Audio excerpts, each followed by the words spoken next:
Hi, my name's Gabriel. I graduated from RISD in 2017. I was in the open media department, and I did a Fulbright in Poland in 2022 and into 2023. I I have images of what I did and where I was and all of that, and I'm hoping to get to it. But I did kind of like Arena want to talk a lot about or talk more about the application process, and like I can really only talk about what I did, how I kind of got to wanting to apply for the Fulbright, and then what the process was. So I'm gonna focus on that, and then hopefully, if there's time, talk about some other stuff. Um, so after RISD, I was living in New York. I was working in theater, doing projection design mostly, and was sort of continuing my making my own work, but it had kind of fallen kind of by the wayside just because uh, it took so much time and energy just to like live in New York and make enough money, things like that. Um, but when the pandemic happened, uh, I was, in lockdown in New York, and so I kind of started to think more about my work, and that was really all I had to focus on. So um, I started doing some projects. Just gonna scroll. Started doing some projects, or I was sort of able to get some grants and some residencies to complete some projects that were kind of focused on my father's family. They were Jews in Poland. They're from a town called Vengrove, which we'll talk more about later. And they had survived the Holocaust by hiding in and around the town um, for in various places for the entirety of the Second World War. And both of my father's parents had died before I was born, and he had this sort of complicated relationship with his parents, with his identity, and he had made artwork about it. And I had gotten really interested in thinking about the sort of I guess thinking about my grandparents and their history um, as a sort of like a subconscious, like a fiction, something that I kind of created by accident, really focusing on what had sort of been built without my sort of intention, and sort of trying to like work through and represent those fictions rather than trying to sort of have a sort of documentary approach to sort of understanding, I don't know, to thinking I could understand aspects of their life that were sort of out of my reach. Um, and so after doing that work for kind of a few years and doing the residencies and things like that, I started to do some research and get more interested in the town that they were from and that they were hiding in, which again is Vengrove. It's about an hour east of Warsaw, so it's near the Belarusian border of Poland. And my great uncle, so my grandfather's brother, had written a memoir called The Last Jew from Vengrove, which had sort of floated around my house for a while. And I had read when I was younger, and then I reread, which is really sort of like it's really focused on hiding, on constructing hiding places, and on sort of limiting the flow of information and things like that. So really the nitty gritty of how they survived the war. Um, and I started doing some research into Vengrove, the town, and made contact with some local historians who I sort of read online were interested in my family or in the Jews of Vengrove. Um, and what I discovered was that there was this whole body of research that was sort of built on top of my great uncle's book, using it as like a primary source. Um, but that had sort of, so what sort of began as a sort of investigation of the history um, had sort of become different. Starting in 2016, the Law and Justice Party in Poland sort of became the majority party or the party in power, and this was and is like a nationalist, maybe ultra nationalist, far right political group.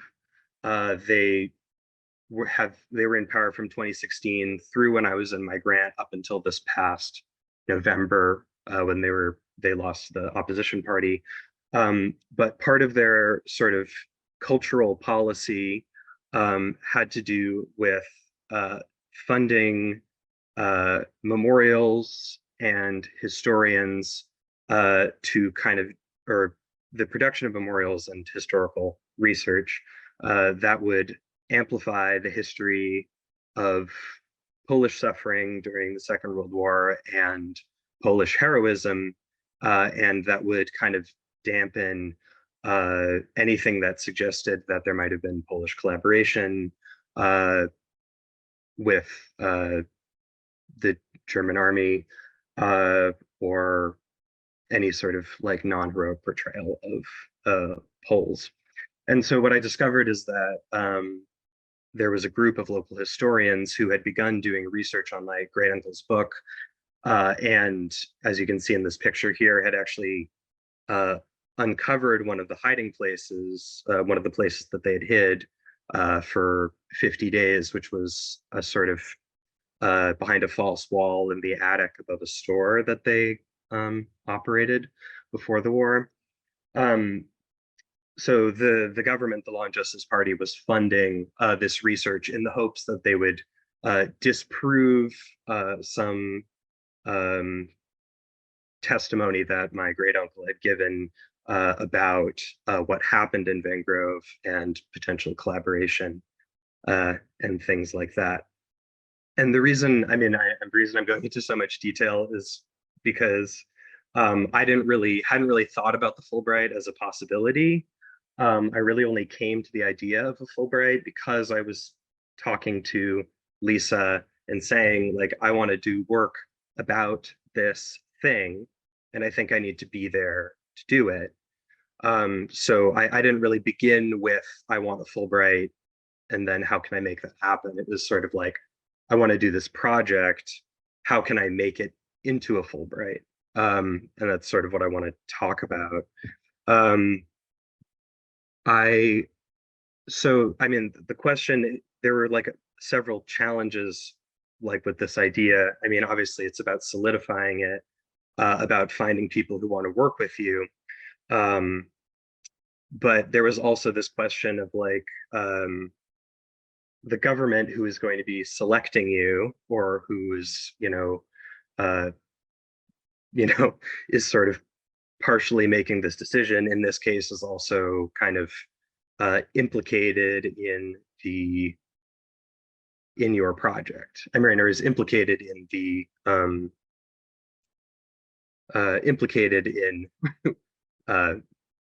what is going on, what you want to make the project sort of about. And so I wanted to, I guess, talk through like how I tried to navigate that, and also sort of like how I sort of navigated turning this into like a project that made sense to like as an application. So the first thing was really like trying to figure out how do you sort of talk about this in a visual way. I was applying as an installation artist, and so like, how do I make a sort of visual connection to these questions about I guess, history, testimony, memory, fiction, or like the fictionalization of certain aspects of a history and a national history. And so the way that I sort of chose to approach that was by looking at these carvings that my great uncle had done while in hiding. They're mostly meant to be images of himself or family members. This bottom one is of a barn that they were hiding in. And then the top left is a tree, and it's sort of an epitaph to his girlfriend at the time, Rachel, who was killed when her hiding place was discovered. And so I sort of wanted to use this as like a visual base, like a visual sort of structure, or a sort of visual reference point, I guess, to talk about a sort of I guess a sort of like specific, in this case, like Jewish, but also like familial like approach to memorialization and also to like representation of the body and of Jews specifically. And the way that I did that was sort of by creating a relationship between these and these, which are called lucky Jews. It's just kind of a not very good diagram I made. Lucky Jews are a Polish folk craft that had existed for many years before the Second World War, but really sort of started to boom as an industry after the Second World War, where they were being sold in Eastern markets, Easter markets, and were being sold to collectors and tourists. There's sort of these wood carvings of these sort of caricatured Jews, and they're meant to bring good luck. They really spoke to sort of like the complicated relationship between Poles and Jews in Poland before the Second World War, in the sense that Poles had sort of ascribed a mystical quality to Jews. Jews were kind of considered like to have magical powers sometimes, and the contact, even though there were many Jews in Poland and they lived very to near to Poles or in community with Poles, there often was not a lot of cross kind of cultural interaction. And so I was sort of interested in the relationship between these wood carvings that are ostensibly of Jews by a Jewish person, that sort of omit the body, right, and are hiding the body, and these Jewish figures that are produced by Poles, by non-Jews, and for the most part are produced after the Second World War, when 90% of the Jewish population of the country has been killed, and the remaining sort of 90% have left. And so that was sort of how I kind of created this relationship between a sort of personal kind of moment, I guess, or craft, a way of thinking about the material, and the historical and the country. But then it kind of became about like, how do you make it real? How do you sort of like make this about an interaction? Because I mean, I think that it was sort of inherent in the project that there would be interaction. I was proposing to go to the town, to live in the town, to sort of make work that was sort of thinking about memorial, thinking about space and the body, or place and the body. But it was sort of, how do you actually make that happen? So the first thing I did was make contact with one of the historians, funny enough, who were like being funded to do research on the family in order to discredit certain things. And I was able to make contact with someone named Michal, who was a geographer and had excavated the hiding place. And so with him, it really became a question of sort of like, how can I come in? How can I sort of do something that makes sense and that is useful to them and to the community, who are sort of like still living in the space where these events happened. Whereas to me, this space has been sort of like, at least in my work, has been sort of fictionalized for so long. How can we sort of talk about how those things relate, how they relate? And so I worked with him, and then spent a lot of time sort of reaching out to, honestly, doing a lot of cold emailing like Arena did,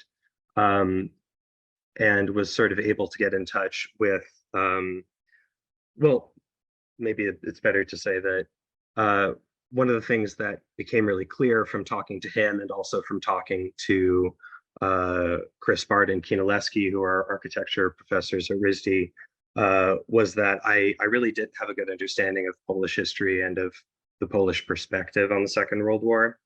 And so the goals kind of became, how do I sort of bridge the gap between the people of Vengrove and myself and my family? And so my affiliate was Michal, who was able to help me sort of interact with and live with people in Vengrove, and allowed me to sort of do my project.